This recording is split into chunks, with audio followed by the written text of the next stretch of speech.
if we were to draw in a diagonal from point A, so a diagonal is a segment that connects non-consecutive vertices of a polygon.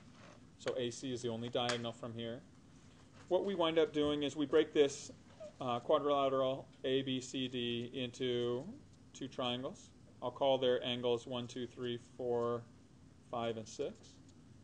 Well, when you're looking at this, the relationship between angle A, B, C, and D, which is the sum of the angles of the quadrilateral, relate to angles 1, 2, 3, 4, 5, and 6. How? Are there any overlapping angles here? No. The angles just form all the angles 1, 2, 3, 4, 5, and 6 all add together to form angles A, B, C, and D. Well, what do we know the total sum of angles 1, 2, and 3 is? It's a triangle, so that's 180. And what about 4, 5, and 6? Also 180. So in this quadrilateral, we have two triangles of 180, and so that's going to give us our total sum of angles of 360. Okay.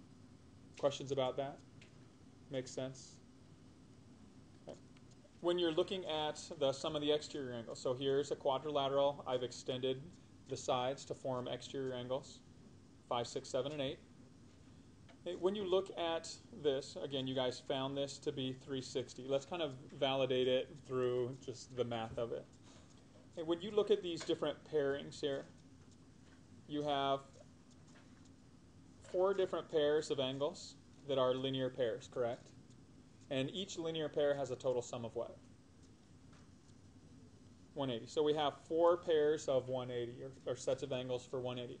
Well, if we look at the interior angles, which we saw up here, angles 1, 2, 3, and 4, that represents how much of that set of that total sum of angles?